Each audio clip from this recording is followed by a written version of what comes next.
مامۆستا لە سەمەنێکی زوو بە دیاریکراوی لە 58 لە بۆ 60 دەستت بە شعر نووسین کردو و چەندین شعرت بە زمانی کوردی و عەرەبی بڵاو کردەوە. باشە ینی هۆکارت بوو بە عەرەبی بڵاوت کردەوە و تەنها بە زمانی کوردی نەتێشتەوە ئەو بابەتە؟ زانیاریەکەت بۆ ڕاستکەمەوە. من سەرەتا بە کوردی دەستم پێ کردو بە عەرەبی نەبووە.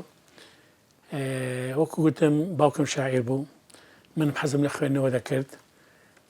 لە 4 و 5 سەرەتایی لە تیپی فوتبۆڵێنمان دەکرد.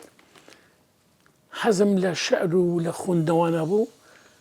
ئەو وەختە ئێمە تیپێکمان هەبوو لەگەڵێکی بە فیقەندی چەند دۆستێک بوو، چەند ڕەفیقێکم بوو، ئەوانەی کە لە بیرم ماوەن قوبادی زەکی، ئەحمەد هەناری، وشار حەمەد ئەمین، پۆڵاد موحسین، مەجموعەیەک بوون تیپێکمان دانا بوو 6-7 کەس بووین خەریکی تۆپانێ بووین.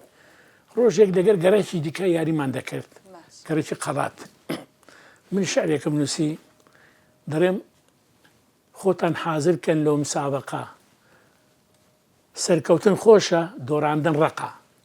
ئەمە یەکەم بەیتم بوو کە وەختی خۆی دامنا لەو دماوە دەستم بە شعر کرد کە شۆڕشی چاردەی تەمووز پێیا بوو. من بابیشم سیاسی بووە و مامیشم سیاسی بووە و ئەو وەختی لە ڕێزەکانی پارتی دموکراتی کوردستانە ئەو حیزبە هەبوو لە کوردستان لەوێ کاریان کردووە. ئەوانە چەند جاریش حەبس دەبوون، ئەوانە کاریگەری نەفسیان لەسەر ئێمە هەبوو بۆ حەبس دەبن. کوردایەتی چییە؟ بۆ باسی کوردستان دەکەن. ئەمانە هەمووی باگراوندێکی لای ئێمە دروست کرد کە شۆڕشی چاردەی تەمووز پێیا بوو. زانیمان مەسەلەکە چییە؟ ئەو وەختە من وەکو درێ کانیاوی یانکانی شعرم تەقیەوە لە شعرێکم دانا بە ناوی کوردستان. پێشانی باوکم لێدا نەموێرا ترسم هەبوو، چونکە هەندێک جار مابینی باوک و کوڕ بە تایبەتی باوکم شاعیر و شاعرێکی گەورەی دەمگۆ ممکنە ئێستا بەنەوەیەک جوابم بداتەوە. چوومە مەکتەبەی کۆیچ جاق پێشانی ئەحمەد دەرزارمدا، مامۆستا ئەحمەد دەرزار شعرەکەی تەماشا کرد، نەخێک ئاڵگۆری تێدا کرد، وتی وەڵاو باشە بینێری بۆ بڵاو بکەنەوە.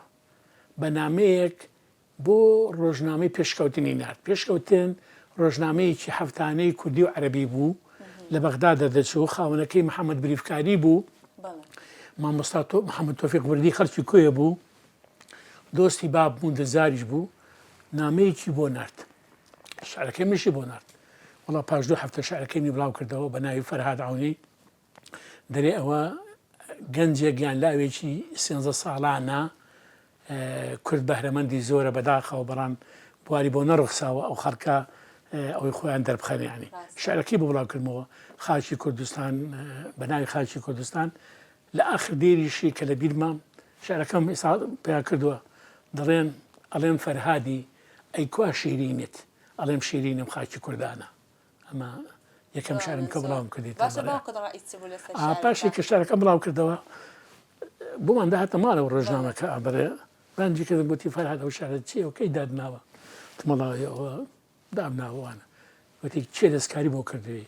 وتم وەڵا کاک ئەحمەد دەرزار 1-2 شەی گۆڕیە. یعنی بزەکی هاتێ پێی خۆش بوو، ینی وەکو دەڵێن.